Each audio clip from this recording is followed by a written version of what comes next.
Hola, volvemos a esta hoja de ruta para conversar con León Valencia de la Fundación Pares. Las movilizaciones sociales en Colombia han planteado un escenario desafiante para poder comprender la verdadera dimensión que puede llegar a tener esto en los cambios de política pública, quizá en las reformas sociales que se mencionan y también en los meses previos a una nueva campaña electoral, a un proceso electoral que se avecina. León, gracias por estar con nosotros en este espacio de Noticias Caracol Ahora. María Alejandra, muchas gracias y muy contento de estar aquí conversando contigo. Vamos, León, a hacer la pregunta que todos de alguna manera teníamos en la cabeza y es, ¿hacia dónde va a conducir este país que está en la calle, esta movilización de juventud, esta movilización de ciudadanos que sintieron que ya parece muy lejos, ¿no? Que hace 2 meses estaban indignados por la reforma tributaria, que ese fue la excusa un poco que se presentó para pues agilizar más esta movilización social y que luego pues hemos transformado en un problema de orden público que se ha transformado en un problema de derechos humanos que ha evidenciado que tenemos diferentes maneras de interpretar esto, sobre todo desde el gobierno nacional. ¿Cuál es su mirada? Pues María Alejandra, yo creo que hay tres escenarios posibles. Uno es el de que salga adelante la estrategia del presidente Duque y del partido de gobierno, que es sofocar la movilización popular mediante la represión y la violencia. Y es una paradoja porque es más o menos la aplicación del modelo Maduro, que digamos, no conceder nada, atacar esa población y luego unilateralmente hacer algunos cambios, unos cambios limitados y ofrecérselos a la población sin negociar con los dirigentes del paro y sin conversar con el ánimo de negociar. Ese puede ser el primer escenario. El segundo escenario es que la protesta continúe y tenga momentos tan altos que obligue a una negociación de verdad y unos cambios del país. Y eso sería un escenario tipo Chile, Sí. digamos, que terminó en un gran cambio al final la protesta social por la movilización tan masiva. Y la otra cosa, digamos, que el otro escenario posible es, digamos, que haya una continuidad de esta movilización con unos altos y con unos bajos, intervalos donde no hay movilización y donde solo se presentan escaramuzas de sectores más radicalizados y momentos de alza de la movilización. Ahora es posible el 20 de julio, después en septiembre quizás otro momento culmen de la movilización, pero una movilización que no, digamos, que no se apaga, pero que tampoco tiene un triunfo de obligar a negociar el gobierno. Y eso, digamos, son los tres escenarios posibles. Yo le atribuyo León, perdón que la interrumpa, porque a mí me parece interesante que usted lo divide en escenarios. He tenido como la dificultad y lo he llevado a veces a sentir que esto son más bien como, o sea, como que todas las versiones donde uno ponga la cámara de lo que está pasando se puede manipular. Es decir, si esto se ve solo con un lente frente a la protesta social y la mayoría de personas con las que hemos estado conversando dicen, sí, claro, hay un 42% de pobreza, hay una indignación en las calles, hay gente que no tiene nada que perder, que se llenó la copa. Y por otro lado, cuando empieza todo lo del vandalismo y la violencia, etcétera, entonces ya la sospecha de que haya filtraciones, en fin, es muy manipulable esta situación, ¿ah? sí, mucho. Pero digamos la verdad de lo que está ocurriendo es que hay una movilización masiva, grande, pacífica, y la otra que hay unos sectores radicalizados y hay unas acciones violentas, innegables, y Sí. hay una protesta más radicalizada y violenta, minoritaria y esporádica dentro de esa gran movilización social pacífica.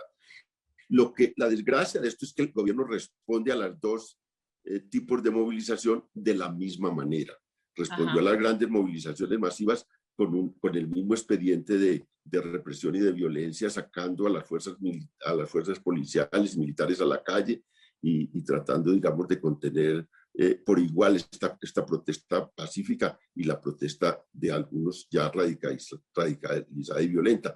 Y también la utilización de muchos sectores, digamos, con intereses más allá de la reivindicación con intereses propios de violencia. De manera que esa es la realidad. Ahora, la CIDH valora todo esto y dice, oiga, sí, hay vándalos y todo eso, y eso hay que aplicarle la ley, y eso es del Código Penal, pero en general tampoco se puede cuestionar, organizar la movilización y ponerle unos límites, porque entonces se desvirtúa todo lo que constitucionalmente se ha dicho, y es que hay una legitimidad de esa protesta social. Entonces, ¿cómo se mete en un carrito entonces en la movilización?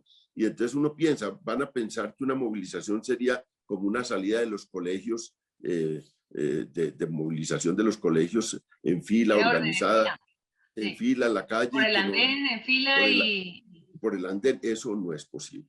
O sea, la gente se expresa y expresa de muchas maneras. Ahora, lo que hubo fue una cosa fabulosa, Alejandro, usted lo vio, sobre todo Caracol, de verdad, tomó mucho yo tengo muchas imágenes ya guardadas de lo que hizo Caracol Televisión en sus noticias, porque es un colorido enorme, es la gente arropándose en la bandera nacional, y a mí me impresionó eso, porque a las movilizaciones históricas de Colombia salía cada uno con su bandera de Sí. partido político, de movilización, de sindicato, de grupo, y esta vez se arroparon en la bandera nacional. Eso es una cosa muy simbólica. Y y hubo también una explosión de expresiones culturales, y la gente estaba buscando una manera de hacerse oír, de hacerse sentir. Yo creo que eh, la importancia que tiene eso como cohesión y también como grupo, digamos, generacional, y que es un poco lo que uno también ve ahí, encontrando las maneras de salir, de cantar,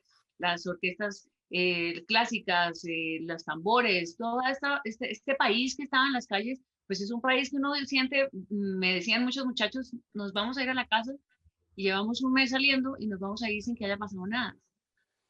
Sí, hay también esa frustración, pero en realidad sí pasó. Es que tumbaron un ministro y una reforma, Sí, para claro, empezar, claro. y casi y tumbaron otro proyecto de reforma, la de la salud, y le mostraron al país que, que estamos en el post-uribismo y en el post-FARC.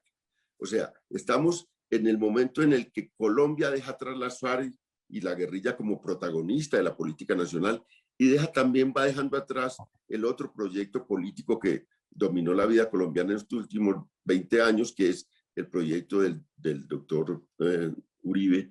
Y eso es muy importante. Es como, oye, aquí estamos, es otro país, este país ya es viejo, el país que venía, vamos a mostrarles otro país, y lo muestran.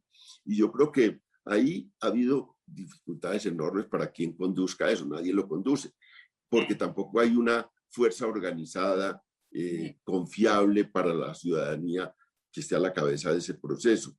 Hay, digamos, una dirección muy plural, muy diversa. Cada uno dirige su pedacito. El Comando Nacional de Paro o Comité Nacional de Paro pues representaba las fuerzas organizadas del sindicalismo, y ahí era muy importante FECODE, la USO, organizaciones de tradición sindical y algunas organizaciones sociales. Pero la mayoría era gente espontánea que salía a la movilización, y una cosa que se mostró que sí venía de atrás, que es los jóvenes de primera línea, que fue una cosa que se empezó a gestar eh, en las movilizaciones de 2019, 19, y, sí. y que se prolongó hasta Es, hoy, ¿cómo lo ve y usted eso de parece la primera que línea? Que es clave entenderlo. y tiene un eco, parece que esto de primera línea viene de movilizaciones en Asia, de Hong Kong, y de movilizaciones en otras partes del mundo. Y los jóvenes, pues que ya hoy en día, el tema era que nosotros, en el caso mío, que ya no en el caso tuyo, que eres muy joven, sino en el caso mío, No voy a creer, no voy a creer yo, que esas canas que se le ven ahí las tengo yo, pero camufladas, pero...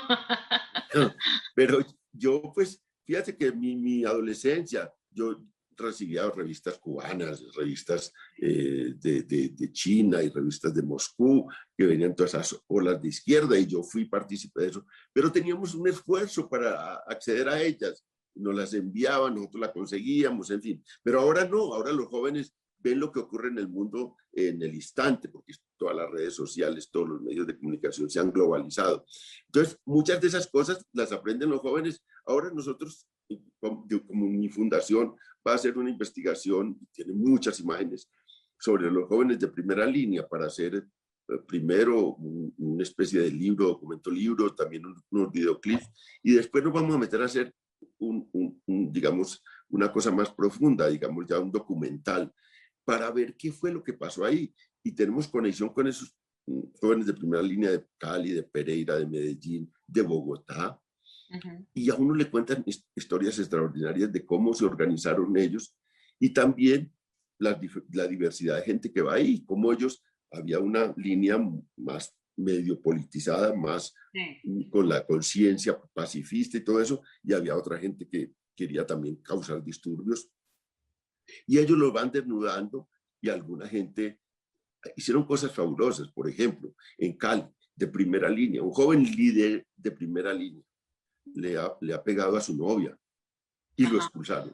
Le ha pegado en un conflicto puramente de pareja. Y todos los jóvenes se enteraron, inmediatamente le hacen un juicio y le dicen, lo expulsan de primera línea, y le dicen, usted aquí no cabe. Pero y la discusión de esto es un asunto privado. No, esto no es un asunto privado. Esta violencia que usted hizo no la permitimos en este colectivo de Pero primera León, línea. una cosa, oyéndolo, se me ocurre, ¿por qué las instancias de participación que se ha creado del Estado y entendiendo pues que hay una falta de confianza, hay digamos una brecha ahora como de credibilidad entre la institucionalidad y todo este movimiento social? ¿Por qué las instancias de participación que se han intentado crear en Colombia, que desde el Estado además a veces promueven, se quedan cortas? Pero ¿por qué esa participación no se puede canalizar y estos jóvenes están requete organizándose otra vez aparte, buscando vías de participación? Porque en el fondo todo esto es un deseo de participar. Esto es un deseo de incidir también, digamos, que su voz cuente. ¿Por qué el Estado, al Estado le cuesta tanto organizar instancias de participación? A veces hay gobiernos en Colombia que tienen más un sentido de participar, de participación. Yo tengo, digamos, y de diálogo y de negociación. Entonces, yo diría, y es un poco esquemático y de pronto hay fallo, pero yo diría que el anterior gobierno, el del presidente Santos, negociaba, tenía un espíritu de negociación y buscar que participaran no solo en el caso, digamos, de unos antagonistas tan graves como los de la guerrilla, sino de la sociedad. Cumplía poco, cumplía El poco, Estado en Santos. general cumple poco y los gobiernos en general firman mucho y cumplen poco, sí. Pero tenía ese espíritu de negociación. Pero es que aquí no hay ese espíritu de negociación. Es que es muy perturbador que, digamos, el expresidente Uribe le diga al presidente Duque, oiga, no hay legitimidad de ese comando de paro, no negocien con él, no le concedan nada.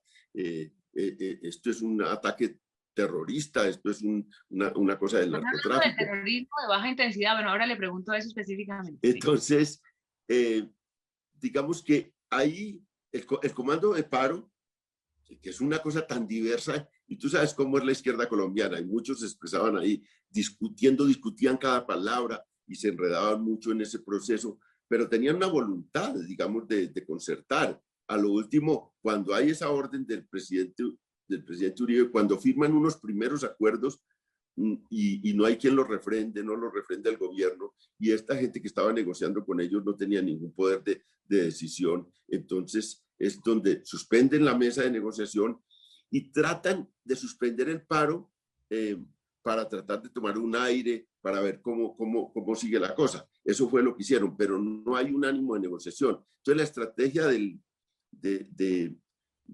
uribismo siempre ha sido no negociar, negociar pero no ceder. Es un segundo paso cuando ve que crece mucho la negociación. Y la tercera que hacen es negociar algunas cosas y firmarlas y después no cumplirlas. Entonces, eso ha creado una desconfianza muy grande en la sociedad colombiana, porque, pues, dice, los mismos acuerdos de paz, pues, tienen esa dificultad enorme para que se cumplan. Y nosotros hace muchos años, eso tampoco podíamos tomarlo como dato para hoy, pero hace muchos años, unos 8 años, 9 años, hicimos una investigación sobre todos los acuerdos con organizaciones sociales que se hicieron desde los principios del siglo, esos 12 años que se hicieron, los acuerdos que se hicieron, y descubrimos que el 97% de esos acuerdos no se habían cumplido o cumplido a cabalidad, digamos, y que se había cumplido parcialmente, digamos, como un 17% de los acuerdos, parcialmente. Entonces, cuando hay un 80% por lo menos de incumplimiento generalizado, entonces la gente no confía en los acuerdos que se hagan. Claro que hay Y que decir que, por eso las dificultades para los jóvenes. Y los jóvenes se pillan eso. claro, pero no solamente eso, sino que es que además yo creo que el Estado y ha mantenido eh, pues con cierta distancia a la ciudadanía para que esa participación luego no se convierta, no necesariamente se tramita en políticas públicas que se conviertan además en transformaciones sociales verdaderas, porque claro, los paros cuando piden hay unos pliegos muy concretos frente a asuntos laborales o asuntos agrarios, estoy pensando en el paro agrario, que el del tal paro no existe. Eh, ese tipo de agendas se van quedando como acumuladas ahí, pero luego no comprometen pues realmente al Estado para la formación de políticas. Y en eso pues el Congreso podría ser un escenario pues que tramitara este pliego y en este momento había dicho el Comité de Paro que iban a llevar algunos temas directamente al Congreso el 20 de julio y ahora que se espera que el 20 de julio puedan volver las manifestaciones, uno pensaría que ya se hubiera podido aprender algún camino, ¿no? Para poder no esperar otra vez un desorden social como lo quieren presentar, sino que realmente se pueda generar algún tipo de interlocución, pero eso no parece que vaya a pasar. Y es que no hay instancias, digamos, del Estado, ya no hablemos del Ejecutivo, sino instancias del Sí, Estado donde tramitar los conflictos, porque hemos tenido un desastre completo el actual Congreso, el Congreso que se eligió en 2018.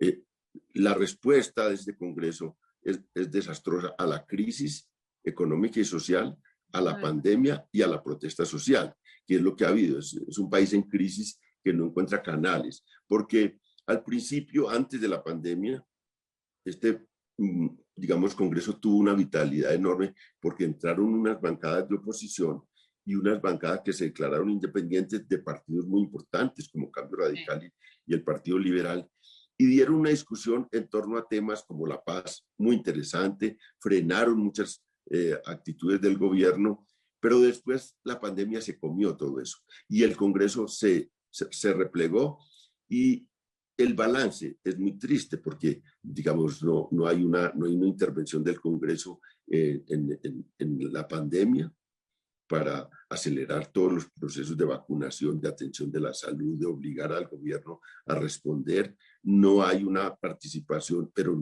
ahí sí es nula completamente la participación en una salida a la protesta y al estallido social.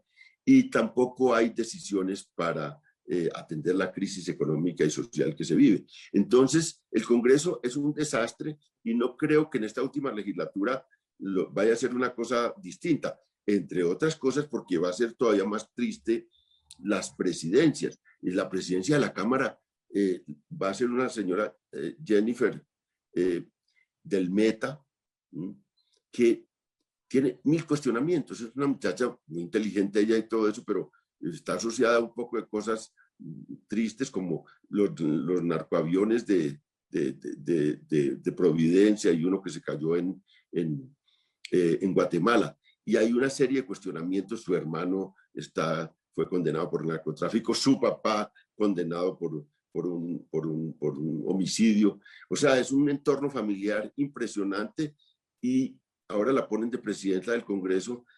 La legitimidad del Congreso mismo ante cosas de esas va a ser muy pobre para atender esta grave crisis del país. León, las expresiones de violencia y los grupos, digamos, armados que han surgido en los últimos 3 años, unos que tenían las dinámicas pues, de la guerrilla y que tienen, digamos, ese acumulado de accionar guerrillero, pues las disidencias, ¿no? de FARC, los grupos que están ahí pegados de la cosa del narcotráfico, que es que parecen y aparecen unos con los carteles mexicanos, otros, y otros pues obviamente el ELN. cuál es la, a mí me sorprende que no tengamos claridad sobre cuál es el momento del conflicto o de la inseguridad o del problema de orden público que tenemos, es que ni siquiera sé cómo llamarlo, porque no sé qué política de seguridad tiene este gobierno, pero para poder enfrentarlo, es decir, qué tipo de estrategia está teniendo el Estado para enfrentar la violencia que en las regiones volvió, que asesina líderes sociales, que asesina líderes de restitución de tierras, que continúa, digamos, esa línea que ya habíamos tenido. Y lo pregunto es porque sin las FARC, pues usted que lo conoce también el conflicto colombiano y la política, pues sin las FARC sí, el escenario no iba a quedar absolutamente despejado, pero el Estado no llegó tampoco a esos territorios, y lo que a mí me parece sorprendente es que hoy estemos reeditando, digamos, un discurso de conflicto cuando habríamos podido pues, generar, digamos, un proceso de cambio. Y ahí las fuerzas militares quedaron como en una especie de limbo, que ni sí ni no. Yo no entiendo usted cómo lo lee hoy. Pues toda la lectura que haces es muy cierta.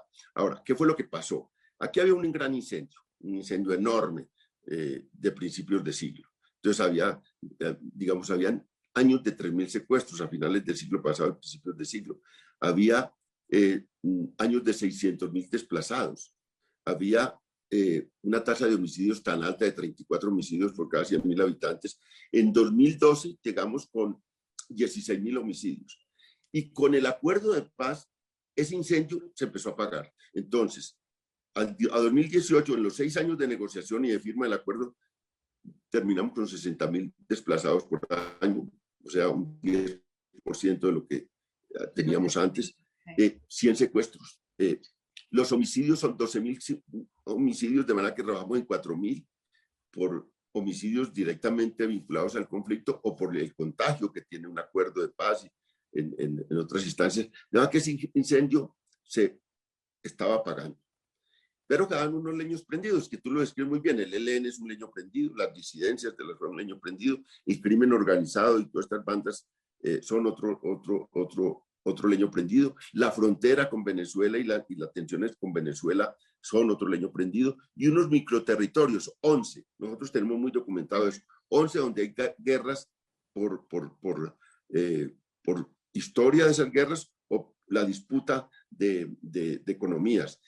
Esos leños prendidos, entonces Duque tenía la opción, y el partido de gobierno, de echarles gasolina a esos leños prendidos o echarles agua para acabarlos de apagar, para que el incendio trabajara. Pues la decisión, y es muy lamentable y muy triste esto decirlo, la decisión del presidente Duque y el partido de gobierno fue echarle gasolina a esos leños prendidos, porque había podido continuar las negociaciones con el ELN, y eso pues implicaba una habilidad rápida para no dejar que este ELN llegara a esa cosa tan desastrosa como fue el ataque a la General Santander, y eso ya acabó con toda la posibilidad.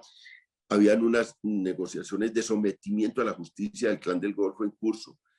Había unas disidencias que se podían controlar y no dejar que avanzaran hasta lo que han avanzado. Y entonces, en todas esas cosas, lo que tú dices es cierto, quedamos en el peor de los mundos, porque Uribe tenía una estrategia dura de seguridad y de enfrentamiento a todos estos actores militar, con todos los desastres que estamos descubriendo después, desde los falsos positivos, todas estas cosas, pero era una estrategia.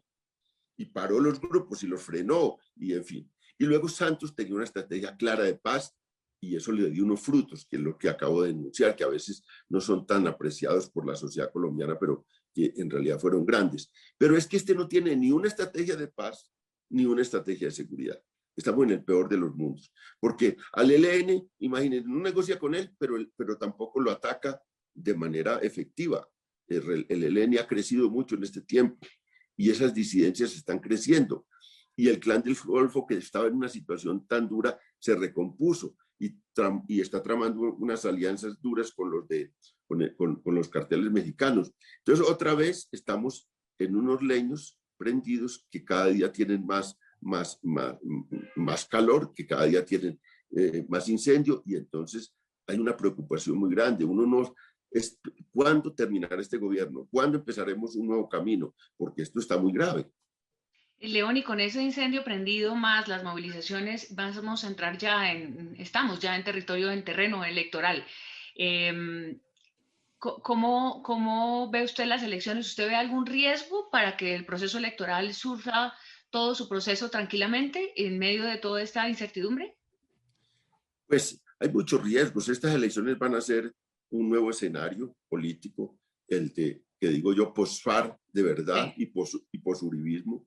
Y entonces hay una recomposición de las fuerzas de derecha, donde ya el liderazgo seguramente no va a corresponder al uribismo, el liderazgo de las fuerzas de derecha, va a entrar unos nuevos liderazgos y está muy atrasado ese proceso y eso me preocupa mucho, porque realmente la derecha necesita unos nuevos liderazgos, se han muerto gente que era muy importante, digamos, en el caso del uribismo, el ministro de Defensa, Carlos Holmes, que fue una desgracia porque él era un tipo que tenía mucha posibilidad y era una mano distinta dentro del uribismo. El Partido Conservador no le ve uno liderazgos fuertes. La que más tenía en las encuestas representación era Marta Lucía y declinó la posibilidad de ir a la candidatura presidencial, seguro porque también veía que no iba a ser tan fácil ganarle. Entonces ahí hay una preocupación. ¿Quién va a liderar la derecha? Ahora todas las cosas dicen, mucha gente está llamando y está llamando, Pastrana lo hizo, Uribe le está coqueteando a Germán Vargas Lleras, porque es el que puede liderar toda esa derecha, una persona que tiene el país en la cabeza, que tiene unas coincidencias muy grandes con una apuesta dura, pero allá hay una orfandad en la derecha en este momento, porque son candidatos menores. Imaginen todos los candidatos que hay en el Centro Democrático son candidatos menores, realmente son candidatos sin empuje y ya no tienen el que diga Uribe. Digamos, ya Uribe no es el referente porque Uribe podía ser, a cualquiera lo podía hacer por candidato. En la izquierda sí hay ya unas Ajá. cosas más, hay un candidato muy fuerte. Petro en este momento es muy fuerte. Petro es ya distinto a 2018. Ya en este momento a la derecha le interesaba en el 2018 que su rival fuera Petro porque decían, ese no gana, ese es fácil de ganarle porque el país no va hacia un proyecto como el de Petro. Pero hoy ya tienen miedo de que sí pueda ganar y yo creo Sí. que sí, esa es una posibilidad. Por otro lado, hay una coalición de centro izquierda o de centro, con muchas posibilidades también de crecer y ojalá crezca, porque lo que necesitamos es, o del lado de la derecha, una centro derecha menos radicalizada que el uribismo. Y Sí. necesitamos dentro de la izquierda también unos sectores más contemporizadores, más capaces de crear un ambiente de reconciliación del país. Pero ahí estamos, la izquierda y la centro izquierda y sobre la confluencia de las izquierdas tiene muchas posibilidades por primera vez de ganar. Tiene que cometer muchos errores para perder. A Ahora perder. puede cometerlos. Pero, y una cosa, la transición eventual de un proceso tan largo, tan acumulado, digamos, de ese uribismo, porque bueno, los 8 años de Juan Manuel Santos, por supuesto, fueron un paréntesis, sí y no, ¿no? Frente al tema de la paz, por supuesto, pero de alguna manera, pues venía al comienzo, en su primer gobierno, pues de la misma corriente y del mismo uribismo, y el uribismo fue mucho más fuerte del gobierno de Santos porque fue la oposición, y al fortalecerse como oposición, pues tanto así que ganó Iván Duque para hacer su mandato, digamos, en nombre de Uribe. Pero en esta ocasión, una transición eventual a la izquierda, porque es que Colombia no ha tenido verdaderamente un gobierno de izquierda. Y no sé si este sea o no el momento, pero a lo que voy es, ¿esa transición será tranquila?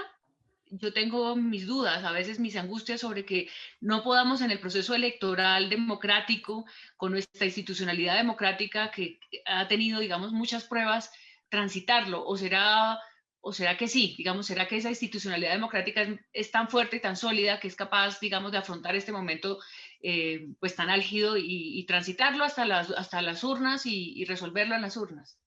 Pues sabes que yo soy muy optimista porque por ejemplo, el que más, digamos, temor suscita, que es Petro, pues dice, no, este es un escenario si Petro gana como el de Venezuela. No tiene ninguna posibilidad, porque No. Chávez tenía las fuerzas militares en sus manos y tenía a PDVSA eh, eh, y tenía pues el petróleo en sus manos. o sea, tenía la economía, que es el 80% de la economía venezolana del petróleo, y tenía las fuerzas militares. Petro no va a tener, en caso de que ganara, no tendría eso. Los grandes grupos económicos y el establecimiento económico colombiano, que es muy sofisticado, pues está ahí para poner freno a cualquier cosa. Y por el otro lado, las fuerzas militares. Entonces Petro tendría que negociar con las fuerzas militares, el poder militar y con el poder económico para hacer un gobierno de transición. Y sí, no, yo no me refiero a lo que pueda pasar si Petro gana, no, quiero decir desde ahora hasta el momento de las elecciones. Bueno. Que realmente se cumpla el proceso electoral y podamos llegar a unas elecciones y tramitarlas como las hemos tramitado siempre en medio incluso de guerras terribles. Sí, yo creo que la institucionalidad colombiana no es muy fuerte y sobre todo porque hay un establecimiento económico muy fuerte y porque hay, digamos, unas fuerzas militares que tienen ahora muchas divisiones, pero que siempre han estado, digamos, confiando en los gobiernos civiles, porque además los gobiernos civiles ya les han dado un poder muy, muy enorme. Entonces, yo no veo una amenaza de ese tipo, pero sí hay una intención de hacerlo, porque digamos, hay una apelación al miedo muy grande de parte de los sectores de la derecha uribista. Hay una apelación al miedo, hay una apelación clara al miedo, y eso es, digamos, tratando, digamos, de poner a sectores de la sociedad a producir magnicidios, por ejemplo, como los que hubo a finales del año 89 del siglo pasado, que era también un momento de transición virtuosa, y hubo esos magnicidios. Yo le tengo miedo a eso, porque estamos en un momento también muy parecido a ese de 1989, 1990, 91, cuando llega la constituyente y la constitución, se hace un acuerdo de paz y matan a Pablo Escobar, y hay un momento muy bonito de la sociedad colombiana. Estamos en esos anhelos de cambio similares a esos finales de los años 80. Muy pocos meses para que llegue la primera cita electoral, que es marzo. Estamos a mediados de julio, tendremos pues agosto, septiembre, octubre, noviembre, diciembre, enero, febrero, marzo, 8 meses, y ahí llegarán las elecciones a Congreso, un Congreso que estábamos diciendo ahora, como decía más bien el León, que pues que era un Congreso que había quedado como en deuda con muchos trámites de coyuntura y trascendentales para el país, pero que no lo hizo. Y consultas interpartidistas que no sabremos, digamos, al final cuántas serán. Llegar a ese escenario sin partidos fuertes, llegar a ese escenario sin, digamos, una claridad. Bueno, la democracia será la que hace la claridad electoral de quién llega o quién no llega. Estos 8 meses van a ser de qué? De recomposición, vamos a hacer una campaña normal o las movilizaciones impedirán la campaña.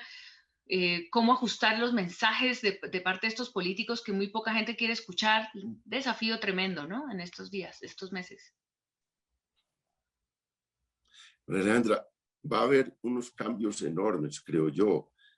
Hay dos escenarios espejos que nos sirven de referencia. Uno, Chile. Allá cambió todo el escenario electoral. Ganaron grupos muy distintos a los partidos que venían gobernando, ganaron la mayoría en la Asamblea Constituyente.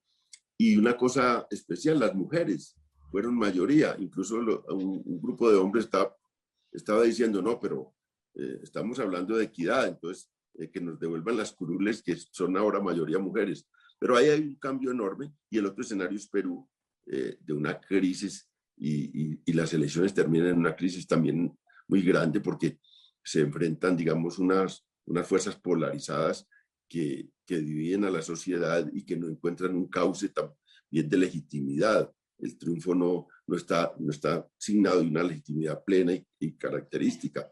Esos son dos espejos.